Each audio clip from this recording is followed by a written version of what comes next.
Moi oyo bana basi to mwana mwasi azwaka amonaka ba période na ye donc ba période oyo eza que amonaka ba liquide to sang esangaka ezobima ntongo ebimaka wana eza naturel oyo nzambe asala yango sikoyo na mama oyo ya boye soki omoni mwana na yo arégle avant il faut solola na mwana parce que akomi femme peu importe âge yo koloba te ke non mwana nga âge ya 10 ans mwana nga na nini boye donc arégle akokobanda kosela tampon te eza yango mpe ka eza kaka na obenga oka bandéchenique mais eza ya nini na 8 ans ya koya na mona na plateau te boeskide ezaka mwa molai boye batiaka yango na kati ya baje bokaka na kati ya bajon mais mpona nganga na likaka biloko eza neti bakangi yango na sela nanga tokotima nanga tebe wata so etache na badetache mpona nika neti ngai soki mwana nanga bandi notini na sous-vêtement ya noir te notini na sous-vêtement ya pembeni ya mipende mwana yo moto ozotala nga nanu réglate c'est le moment oyebaka déjà même parce que ozala mama na bino akufa ozobokwama epa bato oyo bazoyeba kobatelo malamu te moto akolakisa aza te mais émission na biso eza kosunga bino donc voye nalatisi yango na sous-vêtement bien parti voilà mwana ndenge okosala okeka kolongola obengisi yango olongoli yango sous-vêtement yango etache nango te parce que au respectaki au melek nango trop te po so ozoba nango banda tongo ti butu eza mabe il faut koyisa mwana oyo aza na règle il faut sokolaka plus ou moins 2 fois par jour soki azalaka na ye neti na ndako abimaka na ye ntango osokola bata 3 fois yebisa susu mwana na yo banda barègle aévite mingi kolelaka biloko kolia baclasse yana deuxième fois ya koévite il faut éviter ntango aza na barègle asalelaka bashampoing d'ailleurs bashampoing quand ezosokola tout pendant les règles bamédecin na biso balobi c'est mauvais donc bamédecin na biso balobi il faut koévite komalikolera baconcombre ntango oza na règle faut koévite yango donc faut kolanda quelques conseils oyo nazopesa évite donc wana eza médecine wana mbote balandi na ngai émission na biso tosapesalela na ye lisulelo na bandako na bino kaka ndenge na mesana koyaka na bandako na bino na kati émission na biso awa na chaîne na biso RDC Artiste TV donc lelo toye lisusu na thème mosusu thème na biso oyo eza bafi nde babengi ngai bamama na bandako parce que eza thème moko boye eza thème ya basi biloko oyo basi bazaka nango mingi na kati ya nzoto na bango yango babaki te la fleur lobela nanu boye parce que yo toyebi ke makambo oyo lobaka ezaka vraiment esalaka biso na bakati ya bandako na biso bien yango na baki lelo fona ya kolobela thème moko toza nango lisusu eza très important dans la vie quotidienne donc moto nyonso oyo aza mwana mwasi akosepela na émission ya lelo parce que tozolobela mpendaki bomwasi kaka ndenge ezalelaka tozolobela thème na biso oyo ezali le règle donc les règles donc mwana mwasi nyonso tout areglaka mwana mwasi nyonso areglaka je sais que nzambe asala mwasi vraiment il faut soka komi na âge moko boye âge oyo eza vraiment ya adulte to bien akomi na âge moko boye moto akuti azalaki adolescent to mineur to nini ntango azopase na âge oyo eza adulte nzoto na ye ese transformaka na babiloko ebele ekomaka na moment oyo mwana mwasi ayaka kokoma na komona oyo tobengi makila donc barègle le son donc mwana mwasi akomona yango et alors ntango akomona yango esengaka nini na mwana mwasi oyo akomona barègle na ye il faut mwana mwasi ya ndenge wana koyeba kolakisa ye comment faire parce que il y a beaucoup de mamans oyo basolo nanga leti dame moko alobaki nanga Mimi la fleur lobelango parce que nga naza na mwana nanga en tout cas réglé nazoyeba pas naoyeba te na kobanda wapi nazoyeba te na koswana ndenge nini en tout cas soki mission na olekisi yango na kotia mwana nga vraiment alanda ngo po na koka kosola na mwana nga loka na koswana te na koswana ke ata l'émission na yo yango na bakite na kozala wana parce que nga na yo kaka nga mingi te to bakite émission na biso ça to sape yoka pesalela donc nga na zakara wana juste pour na koyoka soki ba maman basengi eloko po na kolakisa bino voilà toye lelo na thème na biso ya makasi nde tolobi que le règle donc le règle on définit comme c'est quelques jours au tout le mois oyo bana basi to mwana mwasi azwaka amonaka ba période na ye donc ba période na oyo eza que amonaka ba liquide to sang esangana kezobima ntango ebimaka wana eza naturel oyo nzambe asala yango na certain âge okomona soki ezobima donc esangana mai na makila yango tobengaka règle eza perte ya sang oyo ebimaka na quelques jours il y a tout le mois il y a mon moisi donc on définir en bongo eza normal na moisi oyo komona ndenge wana donc de règle eza normal na chaque quelques jours il y a mois et singeli mona moisi nyonso amona yango eza normal et alors tant mona moi ça zo mona ba règle ndenge to mona ka ba mami bele batunaka mwana mwasi normalement ko komona ba règle na ye na âge nini ngana oloba ça dépend vraiment ça dépend vraiment na ba nzoto parce que mutu mususu to mwana mwasi mususu ndenge naza na petite sœur na ndako yebimaki ye na 3e primaire. Voilà, 3e primaire, donc 3e primaire azaki déjà mokié. Et alors il s'est qui maman pour maman la bonne sa grande soeur nangisa qui passe bande ko lela tellement elle là qui abi moi na 3e primaire règle et lui ndenge ni donc akoma ki ko sauver tellement moi na pour ezan nzoto na ezan ndenge nzoto et c'est développer nango eza na bana misusu nzoto nango eza komona zokola abimi déjà ba poil mazana 10 ans asa déjà na ba poil ya mapeka to ya se ya makolo eza nango normal na mama oyo komona mona na yo ndenge botuna nga âge nini mona oyo kozana amona ba période na ye donc ba règle na ye eza normal donc âge nyonso o mona oyo komonela nango soka moni nango ndeti na 10 ans mama wana koloba te ke mwana nga za na maladie mwana nga za na boye non. Et ça seulement nzoto na ye et c'est développé tellement rapidement yongo komona mona na yo akokoma na ba règle komona yango na âge ya mokie et ça na ba fille mususu pomona amona ba règle na 17 ans mususu pomona na 20 ans moni yango donc eza nango vraiment ndetinga na moni na ko kopesa âge nango te na za médecin te mais eza par rapport ya ba expérience mususu pe otoza nango otozomona même bana na ndako nde tozana ba petite sœur bana ba grande sœur to bana na biso tozobota donc eza ba expérience o déjà tozana nango otomo déjà soit par ngamoko na yebi ki ngana régler ki na certain âge donc ceux qui na oki moi na ndeti régler na âge ya mokie eza mabete na mama otuna ki ngai donc âge ya règle pour na mwana ça dépend ya nzoto ya mutu ça dépend ya nzoto donc akoki komona yango na âge ya mokie to na âge moko wa komi déjà 12 ans 15 ans 20 ans donc ça dépend kaka ya nzoto na ndenge ezali ko se formuler na kati wana eza makambo ya nzambe nde to bakana bala na ye donc eza normal sikoyo nazo linga ko solola na ba maman parce que makam on solola awa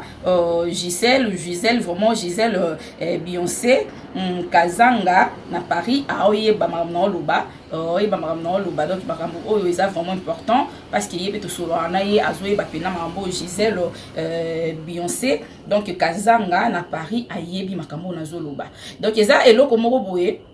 il faut ko solola na bana parce que moi na tanga moni ba règle na ye na mona ngo eza tapu pa mama mingi et pourtant eza eloko moko faut sepela pour moi na yo amoni yango donc akomi femme parce que na maman o sexe nga jour sur na téléphone abi mais la fleur yo sanga mwana nga komi femme na 11 ans na 12 ans mais eza normal eza nsoto na nzamba sali akomi na ye femme na 10 ans. Et alors ezate ko lobaki ote il faut na luka ba métier ba sasuki ndenge no eza ndenge ya nzoto ya mwana nzambe nde mutatiki nzoto na eza ndenge wana se développer non tellement rapidement au moins pe mwana ndenge wana ozala déjà na ba poil na nzoto et ko bima déjà parce que à cause apé déjà moi ba mabela mike bimi donc eza ndenge ya nzoto ya mwana siko na mama oyo ya boy soko moni mwana na yo a régler avant il faut solo na mwana parce que comme femme peu importe âge yo ko lobate que non mwana nga âge à 10 ans mwana nga na nini boy il faut osola na ye il faut oteya ye parce que âge wana eza mokie bien sûr mais ça âge au moins na déjà comme femme donc femme parce que ceux qui a ça l'erreur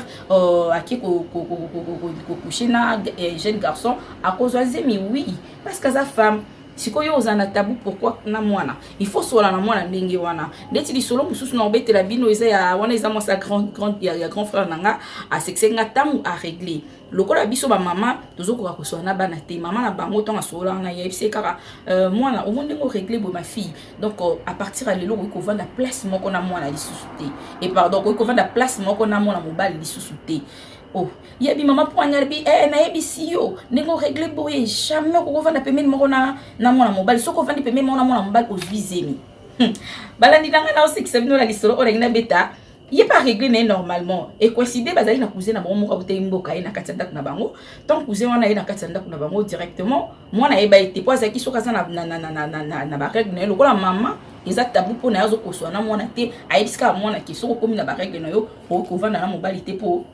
place mona mona mobali te pour kozwa zemi mwana pe ko tina mutu mona bi asona na ba règle na ko vanda place moko na mona mobali te tellement école bande ko tanga ezaki nango bana bana bana basi basangaka donc azaki so na ba règle a occuper classe te pour déjà que maman bi ba vanda place moté avec ko banga de peur que soki avandi na bana bana classe azwa zemi et pourtant asola na mona bongo te cousin otimboka cousin wa otimboka ko eleber mwana mwasi avant d'être à la télévision quand les ala cousin bimi na chambre ou teki mboka na buto yi na tongo na waki abimi na chambre pour à la télévision aya avant di pembe moko na moi c'est un grand frère na biso na zobeta tant avandi balandi na ngana ibisa bino la fille a crié na ndenge moko oyi ko imaginer te a gangi mama bachenga zemi oh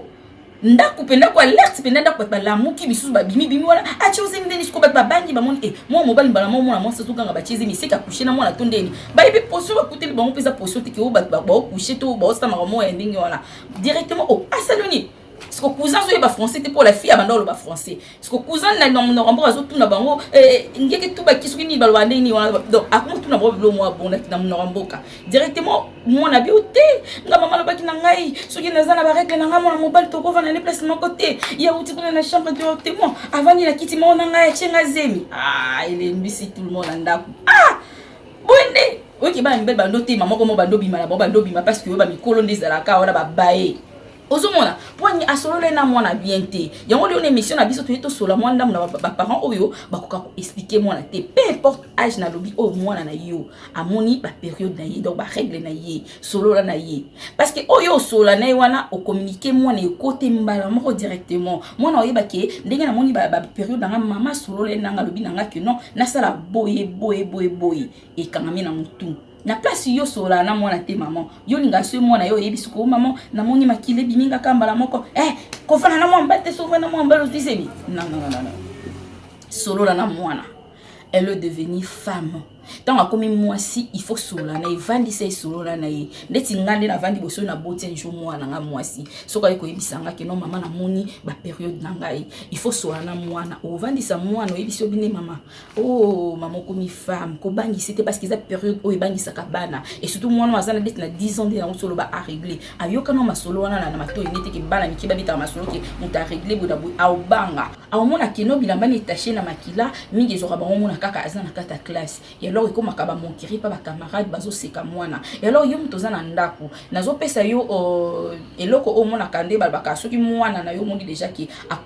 abanda ko régler déjà ezana bana o mona abandi déjà ko se ba biloko nzo bandi ko se développer o mona bana misu bazaka ba mabela miki déjà mitu salami bandi ko bima o mona osko mwana mwasi azana mo ba petite poila mo ba poil tina se ya makolo moni déjà na mo ba poil moko miki bandi ko bima mwana ndenge wana faut me préparer déjà lo bana ezana certain âge ozala soko vandi omona yo moko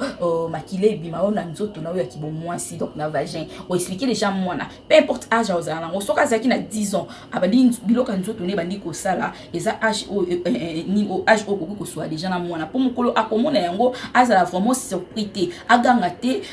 asala ndenge o lisona otobetela binote mwana ndenge wana amona mama non mama ebisenga boy o ebise ne soko moni o remarquer makila na sous-vêtement na yo soit na pongi soit na classe na ba mina yo ko se paniquer te singa nzela zonga ndako so ozana ndinga ndako oyepa na ngoisinga mama que non makambo oyebisa ki ngai que non mona makila na moni yango et alors tant ko mona bongo sola na mona betele maboko bani bravo ma fille tu es devenir une femme okomi sikoyo mwasi et alors place makambo na biso ngi ko banda yango wana na moment on azo so na bino nengaki na isa Joe Francisco na Belgique Joe Francisco na Belgique acha pinda bana bavanda wana acha bana bavanda wana parce que makambo o swenge banda niki to mama mikolo mona ndenge wana tonga yeko yebisa ko sura na yo solo lina yo yebiso ke non mama na moni ba période na moni makila nde na lobi betele mapoko tu es devenir une femme comme vraiment moi si vandi sa mona banda ko expliquer lo bana ebimaki aujourd'hui non mama na moni yango lelo mona ndenge wana siko yango na banda ko fungula la kisaye tozana ba biloko ebele o ba passer la kana ba moment ya ba règle ezana loko msuto sela kizaka ba serviette hygiénique wana tozana ngo ba misu ba sela ba compresse hygiénique ezana ngo wana ba misu ba sela ba tampon tampon eza nango wana basalelaka yango sikoyo yo kolakisa mwana parce que aza mwana mokie eza na bana mosusu mona place atangaka ebiaki mosusu na 6e primaire il y a des enfants na 6e primaire omona ayoka déjà masolo badilta ayebi ki ote basalelaka mpe tampon basalelaka serviette hygiénique ayebi déjà mambo wana mais sikoyo soki mwana no ayebaki yango te yo osololanga mwana take yo kango kuna mbala moko mona mwana ote ngaku nayebi biso pa na biso konto na biso salela ba tampon na mwana o aza vierge na ba mama o na lobela bana mingi o zakamba na liboso a régler aza vierge mwana ndenge wana parce qu'ils aura toujours quand ndenge wana bana bazaka vierge mwana régler tant à régler akoki kobanda kosela tampon te eza yango peka eza kana obenga ka bande hygiénique mais ça ya nini na 8 ans ya koya na plateau te bo excuser ezaka moi mulai boye ba chaka mona kati ya vagin kota na kati ya vagin yango kota kuna mona ezo benda ba nini oyo ba makila ezo benda ba règle wana ezo kanga apoko ko bimisa na yango na moi certaines soki epemi moi minute mko bimisa na yango ndenge zela kasi ko mwana oyo za règle mama na ndako yebisa mwana yo kosela tampon te osela ngo soko komi na âge moko ya likolo okoza msu oke piscine soit ozo kende boîte de nuit soit ozo bimozo ke place mo bo mo ki te na ocha c'est mini oyo bande hygiénique te okoki ko utiliser tampon oche yango mais beaucoup plus na mwana oyo na vierge akoki ko sela yango te donc na yekolo ba mama to soana bana parce que makambo oyo siko eza mwana komi femme to mwana komi femme solola na mwana yebise bine olakisi ba bande hygiénique eza ba marque belé na yaki na moko na plateau na ngana yaki na moko poto yeba omoni voilà ndenge zelaka donc yuteki kozala emballé voilà yuteki kozala emballé ndenge zaki emballé na fongola tiango déjà un mois avant donc ils vendent des géniques mususu yango yo o na olakisa bino ezaki emballé o olakisa mwana sombelier yango na boyi ko ya na paquet nango pour ne pas donner ba pib awa na ni na TV na biso donc obimisi ndeti bande hygiénique bo laksi mwana obi ndenge o régler otindi na douche asokola bi ma fille va te laver a sokola soka sokoli aloye na bande hygiénique na yo yango yo bande hygiénique na yo oye nango yango yo voilà au fongoli bande hygiénique na yo voilà ndenge na lobo fongoli bande hygiénique na yo bato belé misusu basela kango akoisa mwana la tie ki soza ba période osela ka ba sous-vêtements ya noir osela ka soit ba sous-vêtements oza ya couleur ya pembete pourquoi ta loba bon ngana mona bon bato belé ba na bato bon pour la facilité ndeti ya konika okoza lo tachaki na sous-vêtements aujourd'hui sous-vêtements ya noir pour soko niki yango ekipara nango te mais pour na nganga na linga biloko eza ndeti ba règle bon na sela na sous-vêtements na pembe pour attention etaché na ba ki taché pour na nika yango ndeti ngai soki mwana nga bandi na tinde na sous-vêtements ya noir te na tinde na sous-vêtements ya pembe pourquoi parce que eza un moment où zolakisa mwana mwasi zolakisa propriété déjà comment laver ba dessous na ye déjà yango faut profiter mbala mo parce que soki taché avec soki mama te na règle ki na check mais na moni taché na sous-vêtements nga obise mais oui olaki so binezwa petite so yango yo zwa sikoyo o eloko oto benga nini détergent savon à poussière wana azu sous-vêtement la pembe à tremper yango tant à tremper yango et puis ne soko moni au tremper quelques minutes au niki yango au moni qui salité elongete au cause on a pe ba nini au cause de ba javel voilà les mots ba javel ou l'action que javel pour aider pour le ngola les sous nini tache na kata sous-vêtement donc aye ba propriété wana mona aye ba yango pour arrose les alata ki pantalon pembe pe etaché aboa ka pantalon te pour eza ba sebele hein tellement ba la kisaka yango te azati na kata ndako libala ya boka neka ba sous-vêtement so etaché bo mona oki makila na yimo kele et pour tes eloko yo ki na kele te ezelo ko moko soko ki makila na yo kele na ebite soki suko ya mwana o azana ya yo boti wana soki obandula kisema makambo ndenge nini soit ozana mwana azana hôpital ndeti biloko ba makila boye azana makasi ya kosukola te seki yo obandula kosukola mwana ote donc faut la kisema déjà na muki o azana ngo la kisema soki taché ndenge nini akobi kosukola yango na ba petite so na ye atie javel to atie na détergent soka moni makile longo te na sous-vêtement ala kozwa javel atie pona kolongola tache wana donc voilà yango na ola kisa ndé na ba na binonga na linga kalanga vraiment yaki na ba sous-vêtements nga donc moni toza na deux sous-vêtements awa toza na noir pour na bato balinga kosela na bango noir bato balinga kosela noir pour lingi na anika mingi te omoni voilà ba sous-vêtements yango ezaka ya boye okola kisa mona parce que ekanga ye bien voilà c'est ça ekanga mwana bien ekokanga yo bien kolata string te pendant les règles je comprends pas na comprendre te ba fille au mona bolata ba string na règle bon na ebiti éviter ça parce que string nzela wana na ndenge ya sima ya fesse côté anis na biso ezopesaka yo ba hémorroïdes yo mtolata string oyebi na yo omona ozaka na nzela wana na sima ya fesse côté anis wana omona ba petite plaie et comment ça là yo et ça ko so vendo mon comment yo capable mon aso ekoti yo singa wana ekoti yo ozo capable mais olata ngo kaka il faut éviter ça okwa ko zo ba cancer pamba à la longue pour yo c'est la mingi stringo tenga na ngaka le sui kanga koto te sala nga pasi so ekangi yo ekanga ka onde oyo ko kanga mipende nyonso eza pona mwana o bandi via na sika kola c'est bon pour attacher te devant ba copine ya mona tie ya munene na kaleson oyo ya munene pour ekanga e bien tanga ko chango mais na moto oyo boya ka msusu mwana msusu à cause aza mukie mais aza na mipende minene pour msusu sali kakate pour oyo sala pe kaka pour kanga vraiment bien aujourd'hui ya modèle à boye voilà ya modèle à boye oyo eza nango etika mipende poleli donc okozwa sous-vêtement na oyo boyo laksi mwana oyebisi ebune bande hygiénique yango oyo donc ndenge bande hygiénique eza bofolongola papier oyo akolongola sachet oyo voilà alongoli sachet oyo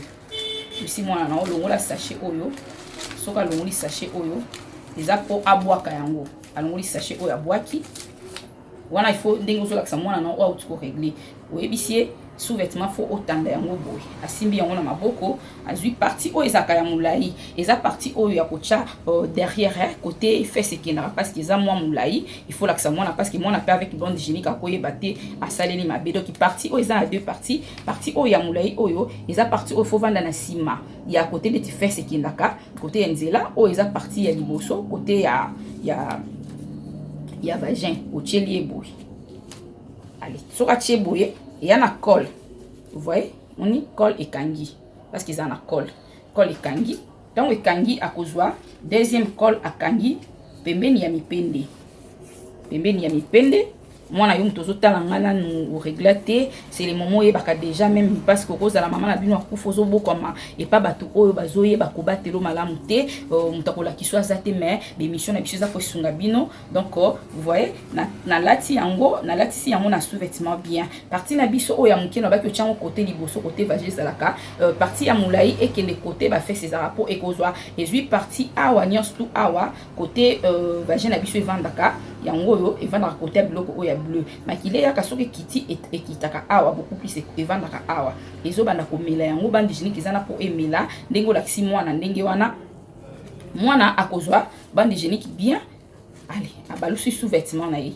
abalusi sous-vêtement na ye nde tolobaki voilà abalusi sous-vêtement na ye omoni ke evimbi te partie oyo kozwa pe bien esuki liboso kota ba poil normal mais na mwana oyo koyeba te moni partie oyo eyeti kote ndeti nzela ya fesse kozala awa evimbi esali mabete esali normal po ba fesse oyo evandi awa ebalani directement po esala mwana mabete po mutu mosusu omona lati bande hygiénique na nsima evimbi to soki alati yango bien te ekoki kosala ke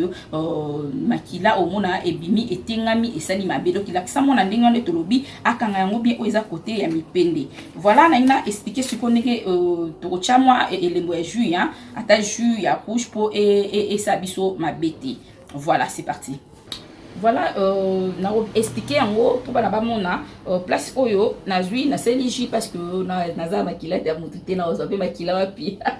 donc il faut kana ya toujours na exemple pour na komona voilà ezala kaboy soki na tie exemple na biso moni exemple na yena kaka na jus na biso rouge pour na kolakse lembo okomona makila place bimaka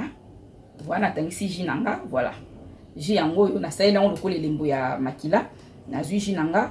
ozomwa ndenge ezotanga donc ji ezomelama la partie oyo mona osopa na sopi vraiment ji voilà na sopi ji ebele na sopi ji nange ebele na batisu ko sopa ji mususu na basi oyo babimaka banini ebele hein ba makile ebele omona evandi na modèle oyo ezovanda oyo sikoyo omoni ji na biso ndenge tosopi yango donc jus eza vraiment belé tu sens que jus ekoti awa ebele sikoyo soki ekoti ebele il faut yo maman o expliquer moi na que non tant au bande hygiénique na yo ekomi damé au sentir on que etondi parce que au sentir au même yo moko na nzoto ko sentir on que esi etondi soki etondi boye et celle qui maquillé koti ebele omoni maquillé koti ebele vous voyez makila soki comme ekoti ebele eza komona na kati awa pe kobima nango te mais soki orumisi yango pendant longtemps il faut expliquer mwana oyo ebandaki ke non ntango oza na barègle déjà ndenge olati bande hygiénique ibo soki osentir kovandi nango ya misusu 2 heures to 3 heures du temps pour moto mosusu aza wana aza ebandi esika mais omone akobanda obima yango mpe ebele oexplike mwana soki ovandi nango bonde nango tuki oexplike omoni ke na tie mai ya jus na nga mais awa ebebisi sous-vêtement te mais ntango yo kovanda nango pendant longtemps et continuer nini période règle no côté belé awa il faut que de changer en gros mon tout ça autour qui ote ba changer bande hygiénique combien de fois na nini na par jour ou changer combien de fois là ça dépend de femmes hein, ça dépend parce que mon tout sous abimisera makila et belé il y a soit après 1 heure du temps après 30 minutes on peut changer il y a d'autres personnes bah c'est là ba pampex au bana balataka bah c'est là ba pampex mais na mona abandi na ko régler ainsi ka vaut mieux olaxer bande hygiénique ya modèle oyo de la lobby tampon té parce que tampon koko tissé za vierge ko sale bien té ba tampon za répondre ba to baza ba dem mikolo ici baza bro ndenge biso to yebi wana ba onde baza na possibilité ya koko tissé yango donc moi na so asali boyebi c'est soko sentir que tondi boye au vandi nango parfois 2 heures to 1 heure du temps au sali ni OK au changer ba lobby ka té que air nyonso parce que biso na locataire na biso moi ya ba de ko sokolage à tout moment sokola ne kaka donc moi na zaki ya moi lekina so donc soit ça na ba règle donc batunye sur la parcelle to ndo ibaki moi na za ba règle au moins que maman zo so na moi na te donc le pont na ba garçon ba ibaki moi na za na ba règle na zo ça la bien te selon na moi na lobine so ke tondi boye ezati ka vo changer yango il faut yo kende ka na douche ke ko sokola po bana misu ba za ndingo na komi komi ko nzoto ne kele loba na mama kiko kan kele to komi femme toute femme ba mona ba biloko oyo même nga maman na mona ngo même yayo mona ndako mona ngo même tel ou avant toi na mona ngo donc eza normal o isi eza normal abanga te akomi femme abanga te soki amoni etondi akekaka alongoli voilà moi na ndingo ko sala okeka ko longolo benzi yango boy olongoli yango sous-vêtement yango etaché nango te parce que au respecta qui au umele na trop tepo so ozova na ngo banda tongo ti butu ezama be yo mama nanda kuntu okipaka bana te fo sombela ka bango yango mwana musolo ngola ka mingi mingi ko sombele pe de paquet azana na ngo pour mwana mususu mona atetangi nda mona abangi akikolongola donc sombela ka ezaka na bitu sombele paquet mobimba ye moko soit mi balé oye kotika na ngo e ko servir prochainement asani asalela so yo mwana biso alongoli boye oyo sikoyo exemple nazo pesa ndenge na laksaki ndenge makile vanda ki mon ki makile bimite eza na kati awa soki mwana longoli boye il faut la kisa mwana ko kozwa te ndenge longoli moto musu ndenge longoli bo mona aucun kele ndenge longoli kaka na poubelle na douche abwaki c'est mauvais. C'est mauvais maman yo tozola ndanga nanda ku c'est mauvais la kisa mwana soka longoli bande hygiénique na ye boye la kisa loba na ye kozwa kango kamba monte parce qu'il y a des gens au bazaka azui yango avumbi kaka boye akepe na poubelle akotisa boaki soit azongisi yango ndenge tolobi na papier na biso oyo alingi yango boye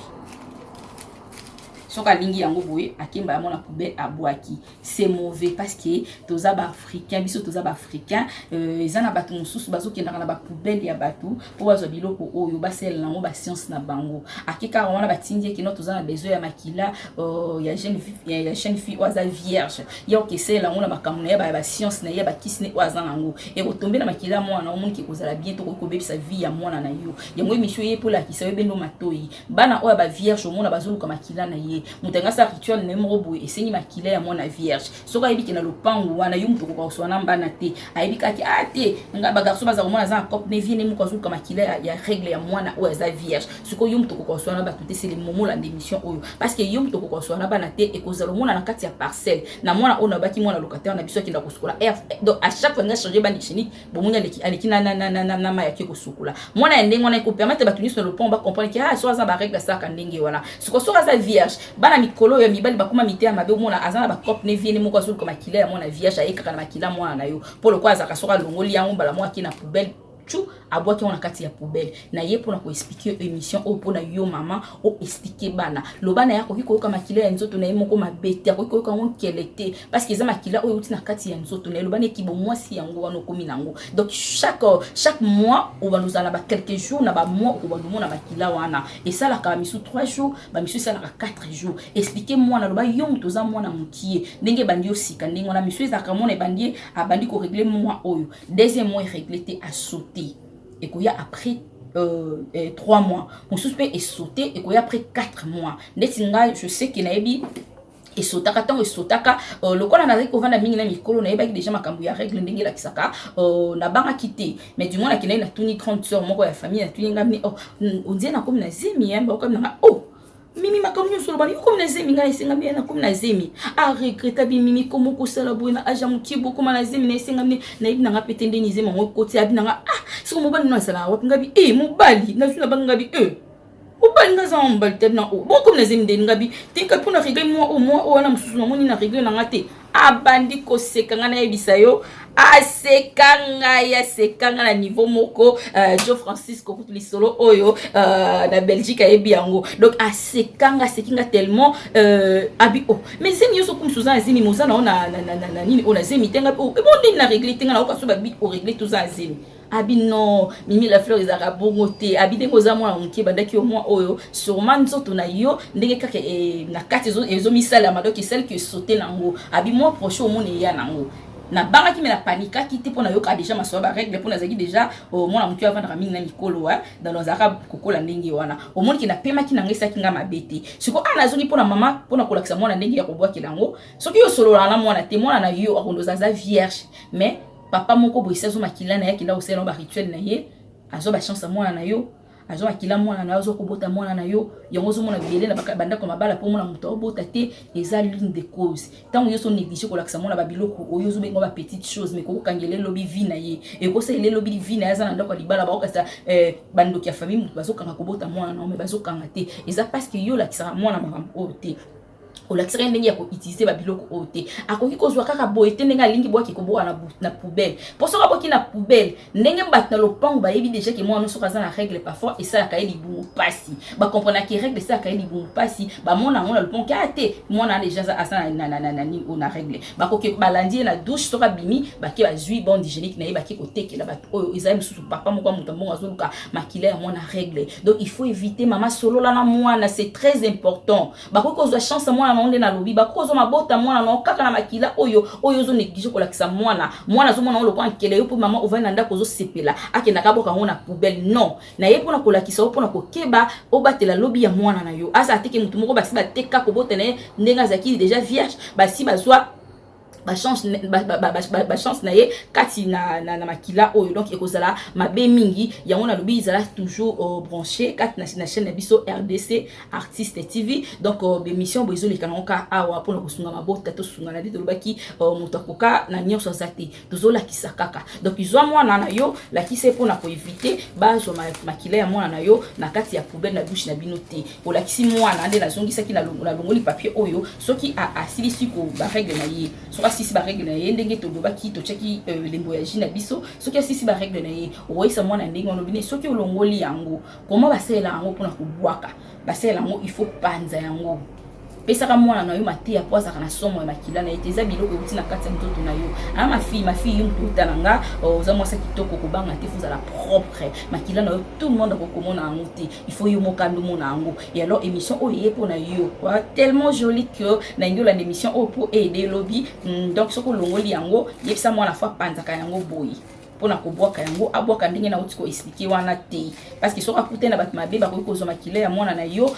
baki ko mima yango na makamba ba science mwana na ovine ya lobi ko liko beba ba prière ko sala yango ezaka pasi ndena lobaka o mono komi kaka tout le temps mangengenge mwana nga bali na libala bien mwana nga sali boy azobota te parce que yo mama na devis o lakisaki mwana te il faut panza yango boy onde na panzi bonde hygiénique nanga o panzi yango boye ko banga te lakisa mwana soka panzi yango mwana makile ko kangama na ba coton izaka amakile ko kangama azwa kaka boye alongoli boye moni ke longo na facilité makile ko kangama ka ndeji o kangami o moni ke c'est propre so makile kangami boye papier oyo ezana makila azwa yango akoti yango na sona e otobaki ya mukio bandula kisa mwana baso ba sukula ba sous-vêtements akoti yango na kati ya sona e so akoti yango na kati ya sona ye akozwa o etikali oyo voilà na ye kolakisa ndenge nini okolakisa mwana baki mwa ba petite so so mbila mwana ba petite so na ye oyo na mwana oyo ndena lobaki ndengo akabolaki yango mondenga akabolaki yango c'est ça voilà alongolaki yango donc akaboli yango alongoli yango na kati ya bande hygiénique batela mwana na yo po bazo makila na yeba ke ko sela ba rituel na bango te pona batambongo bon ba okoma na mbongo yo zoza ni loko te mais vie ya mwana ba osele yango po ba témoignage ezali jour musu na tela bino mission wana donc ozui yango boye ndenge na tomboli a panzi yango elembo ji oto saki yango po omona yango lokwa makila ndenge ya panzi yango boye akozwa sachet o po makila yango ekangami na kati ya sachet ayena mona sona ya mukie akoti yango awa akoti yango wana azui mai ya propre atie na kati ya so mai ya so eza po ya propre eza po elembisa makila o ekangamaki na papier wana comme ça oyo sikoyo akoya nango ndenge nini azui yango kaka akati yango voilà ndenge na okoti na kati ya kive amona ngo salité te moni makila ezaka na ba coton musu eza na kati awa moto yo moto banzana no bon hygiénique te ba oyo eza lokwa ba gel oyo yango ekangaka ba règle pour evanda bien na kati ya ba coton oyo ekanga ebimate apanza yango moni opanzi yango boye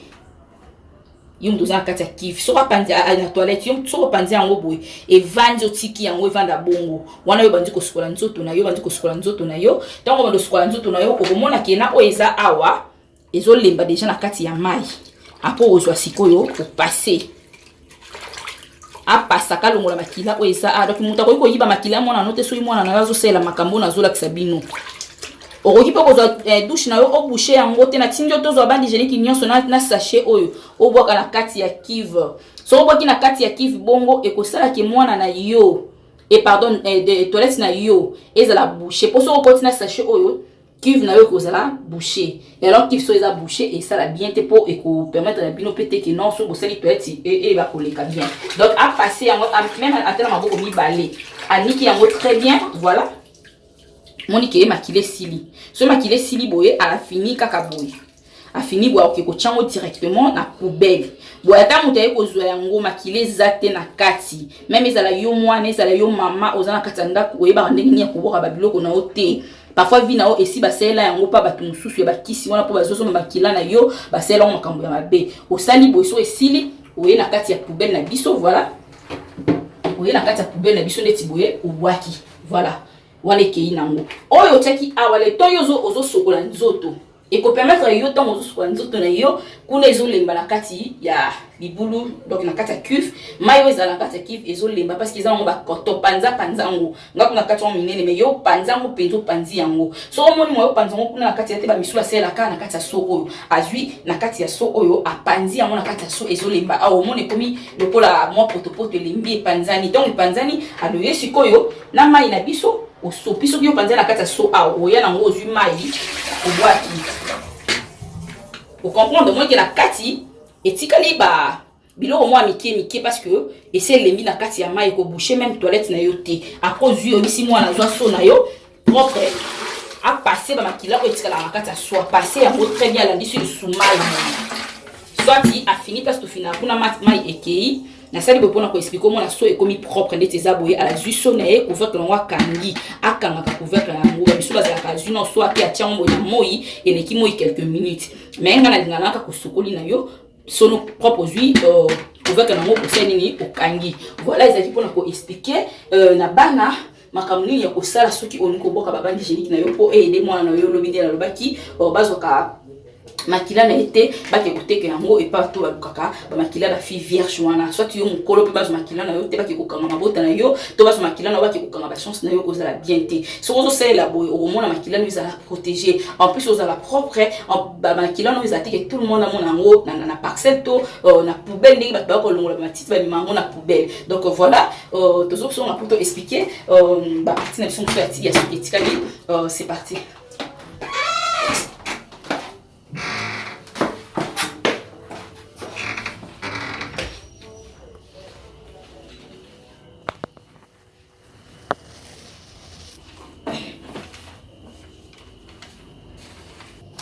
Donc voilà, tu peux expliquer comment est-ce que tu peux boire kaba bande hygiénique na biso ko boire yango na poubelle kakate. Voilà ndé na tu ko sala wana soki vraiment l'axi moi na ndingi wana on a ki moi nos tellement propre même sur bala komi poste que za ba maman musu na kata banda ko ba bande hygiénique ko mona longoli kaka azuka cotition mona na sa valise a côté mo sala ba solo na chambre moni ya mo bala mona ngo pisa ka bien te to bala ndé ba ko la bongo au mona za na ya na eli boso ibine ko makamba ba règle za la te aki ko mona règle mama kila na bande hygiénique ya moi ne ko za la bien te en tout cas fin de ça mona solo ne ba moment o expliquer moi très bien o essayer de eza ba moment o comme femme il faut ça la ndingi wana makila na ko ko jamais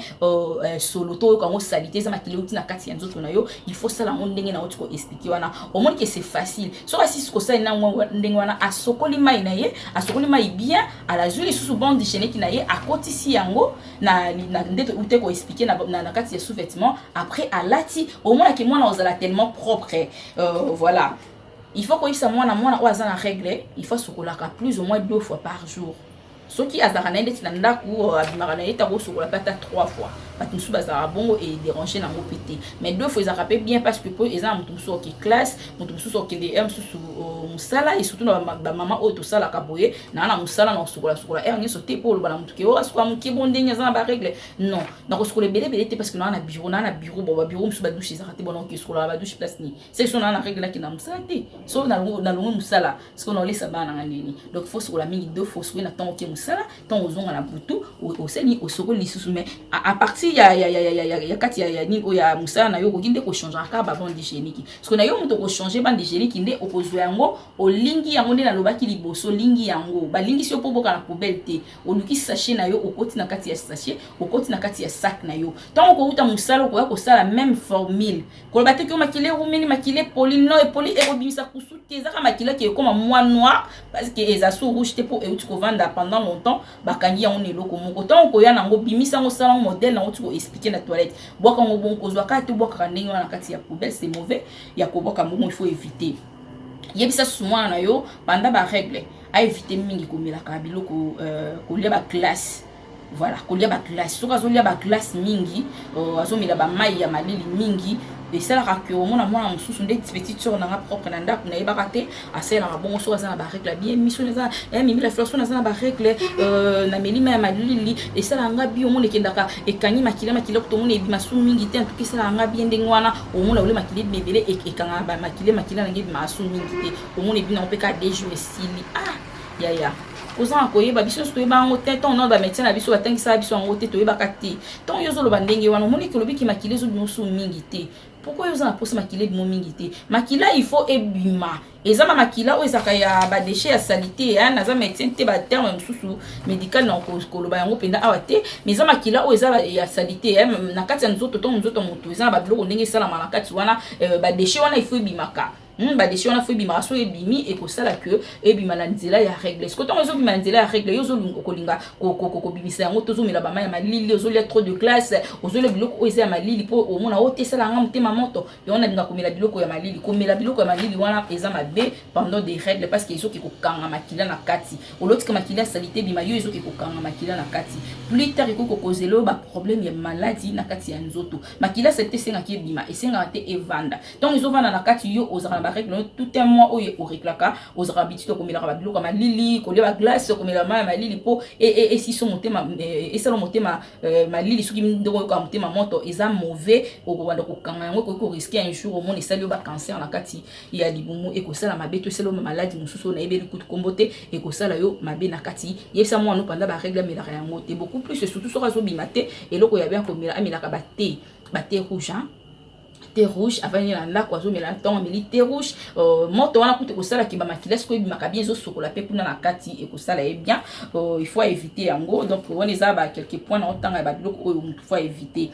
to yeba ka ngote hein deuxième point ya ko éviter il faut éviter tant azana ba règle assez la ka ba shampoing ba shampoing quand tout sokola mutu pendant les règles ba médecin na biso alobi c'est mauvais parce que ba port ya mutu pendant les règles font maka mo su na yeba ka ngote mais na ko yeba ngo partie ya la formation toujours soit donc assez la ba shampoing auto square ramu tout est pendant les règles les ala maman tanga na ndako izana ba mususu ki azana na règle mona ko maluko azo bela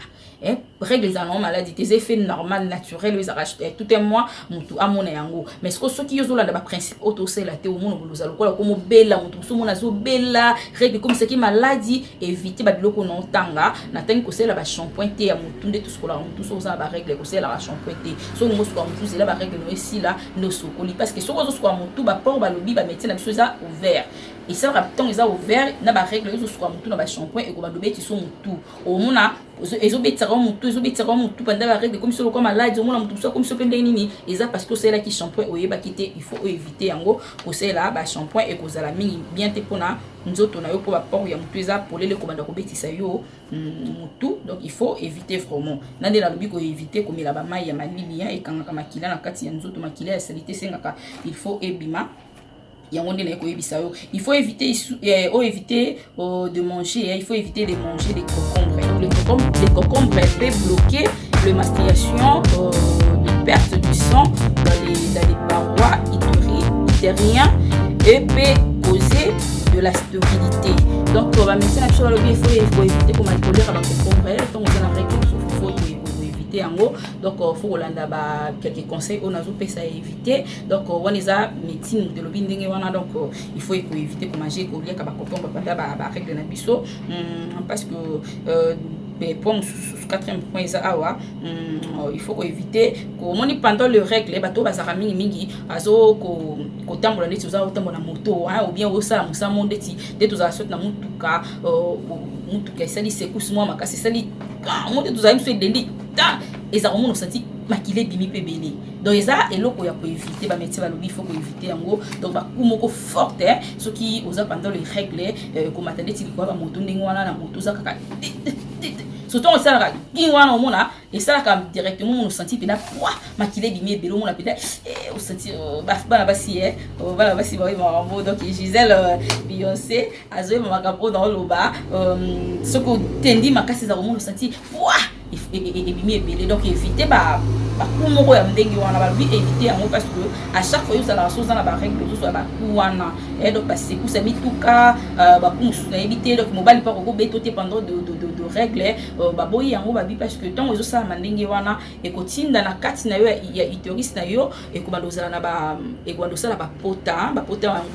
yango tant ba ko sala et ko sala yo lobi pita ko ma ba cancer ya utérus et ba cancer wana ko sala yo bien te na nzoto na yo ko sunga yo te eza vraiment mabe mingi ko sala ko zara ba coup dur tant yo za na ba règle na yo éviter ba moto wana éviter ba secousse makasi po lobby na yo et ça la bien aux ala na ba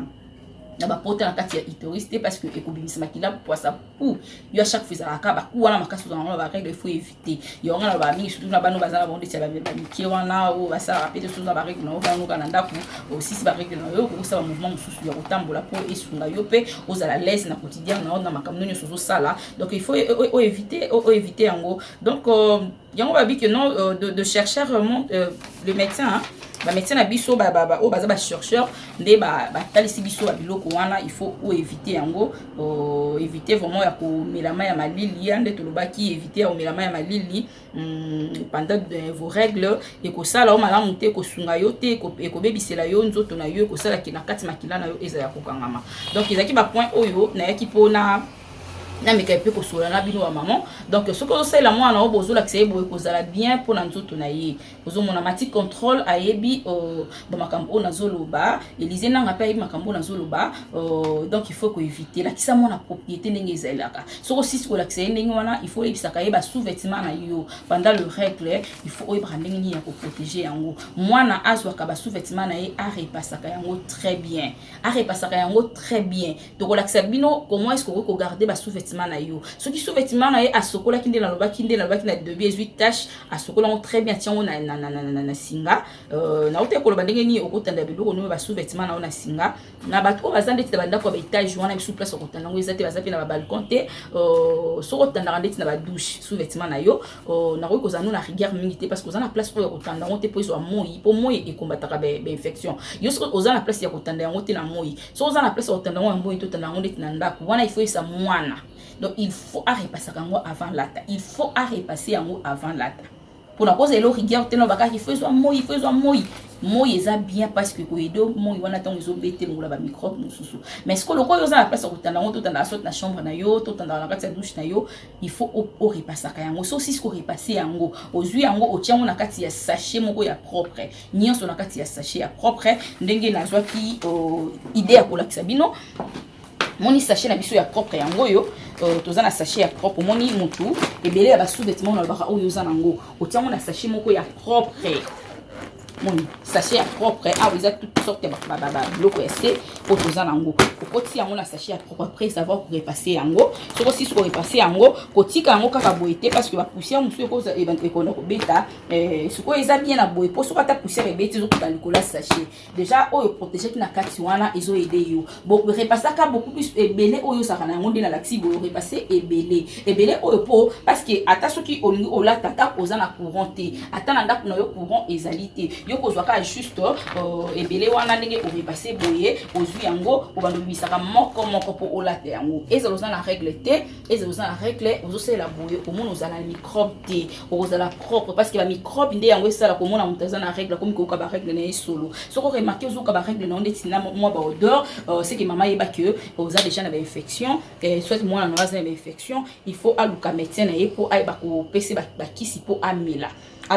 parce que na ba maman mususu bazaka après ba règle akoko lakisa mona ba antibiotique il faut amela mais yo ko lakisa mona kaka na ngete parce que yo za médecin te kende solo la médecin lo ba mona nga bandi ko régler après ba règle melanine médecin ko yebiso ki te mona na yo ne na consulter amela ka eloko boye après ba règle to sela ngomi to zo après règle mela antibiotique nyo so komela ngo moi cité il faut éviter ba antibiotique mususu ko to ba médecin ba komi ko boya ngo parce que je détruire ba utérus ya basi donc il faut yo éviter ngo kende solo na médecin na ko komela nini soki antibiotique nini après ba règle nanga akola kisayo nini okomela donc au monde de to sali wana ozwi yango nyonso okotisi yango na kati ya sachet et pardon ya sac ya propre ndengo ba lobomba ba sous-vêtements na yo mama zaka na bitili ya kobomba ngo propre monde ti sac bo eza valise eza sac ndeti boye so okotisi boye yebisanga so okoti boye na kati awa eza tellement propre moni ochibo eza tellement propre moi ba singla mona ko tchepe na ba poche boye eza ngo sac oza mutoko sela ngo makamuni so lingi donc okoti bo ata valise e ko sunga yo mama ndenge tozote ya matia na biso awa donc ekosala ke lobi na yo ezala propre ekosala ke lobi na yo ozala vraiment na ba ndenge tozoloba ba excusez de tolo baba infecté ozosela ba biloko auto tukolakisa awa donc eza pona bino bana basi ndenge tolakisi ndenge wana so regarder bongo eza bato bazala ba souris donc le rat na kati banda ko batambola ata leki likola saki omo ki mwana ozo microbe te po yobi ba mpuko ndako ba pe makasi ya batambola so ya bazamiki wana komate ba biloko donc boya ta salité poussene au poussière de to kombola banda po mataka ata poussière eza likola sac moni ki ba souvenir eza bien gardé na kati ya sachet moko ya propre so ko lati yango ata oza na règle après règle et kozala toujours bien donc la kisa mwana ndenge ya kosela ba biloko oyo émission na biso komi na format na suka émission na biso komi penda na suka na kati ya chaîne na biso RDC Artiste TV donc yo s'abonner kaka maman s'abonner na ça na besoin ba conseil na bino na ça na besoin ya ba remarque na bino ba critique na bino et on a bakaso comme une émission mutasali ba critique on ko tchatcha ba critique ya bien émission auto yo sela on toza binimité toza biso so ba maman toza ba femme to yepo to solo la mutaze nemi ya mutu azate balandi nanga to lingaka to solo la ka omoni ndenge na lanti émission na pesi côté musu na koza na lobby ngo bien te to baka mutu ko kina na nyoso akoka na nyoso azate o ko benga ngate la fleur lobby to ko lobela boye ba kiselo ko boye ça peut nous aider tous donc biso nyoso ko ça que non lobby na biso ezala bien à partir ba ndenge tozote na kati émission na biso donc ozara pendant on a pour ça va critique à ma bête ça là est bien pour esunga biso nyonso émission na ngesili awa na pesi Ange Dassor TV bambo te place azali na pesi Odamsi TV bambo te place azali chaîne moko ba chaîne moko ezo sala fierté na biso ezo sala que toujours ba émission il y a bien on a pesi no bambo te place bozali bino nyonso ba copine nga Christelle Mvuluka bambo te CNS Rambo bambo te ebele na pesi docteur nanga wa pesa nga toujours ba mayele ya baxela nga toujours en plus Ibrahim Mumbula kanda pouvoir ba benga kae docteur Ibrahim Mumbula na pesi ba moté ebele na pesi toute ma famille mon garçon parce que je suis un enfant mon garçon Jafet Gachor na pesi mambo te place azali wana mama na yo ndem ta pesi mambo te na linga mwana nga tellement mingi na pesi ma maman chérie Isabelle Mbingu mambo te ebele Fifi da Silva ba benga kae da donc Fifi da Silva na pesi mambo te place azali parce que yende mtazali partenaire pour moi émission oyo mambo te place azali Oh, na pesi susu mbote na nga na Gisèle Beyoncé Kazanga na Paris bambote belé moi simo ya oza pe même makase balobi babengaka ye kaya dessin kaya dessin faut koyeba kokoma alors soki oyebi kokoma na kati ya kaya ya dessin te balobi ça veut dire faut tika parce que Gisèle a vraiment moi si ya pembe Gisèle Beyoncé place azali bambote na yango wana Jo Francisco na kati ya Belgique ye pe bambote na ye ebele bon baza penda bato basalaka ya makasi émission oyo yo pe s'abonner parce que tous en la poto ka ba pesa ba conseil yo pe s'abonner na pesi Pierre Bombito bambote belé ma chaîne préférée na pesio bambote Patrick Likemba mon sang na pesio bambote Théo Mumbula bambote na yango wana place aux na mosino ani donc bino so bambote na bino yango wana émission na biso esili awa donc mbala sima to ozanga te to partager les sous mama yele otozanga ngo to solola parce que faut to solola raboyer donc émission elle qui tellement bien au kokola ksa mwana na yo émission oyo akobomba te la ksa mwana yo mama oyo ko koswana mwana na kati ya ndakute na ligi mingi bino bozotala nga na Hollande na Belgique na Paris na France États-Unis tout partout dans le monde la pesi bino bambote belé nga servante na bino toujours mimi la fleur na mimela bino toujours ba idée ya bien ba masolo ya bien na pesi bino mbote belé parce que bozali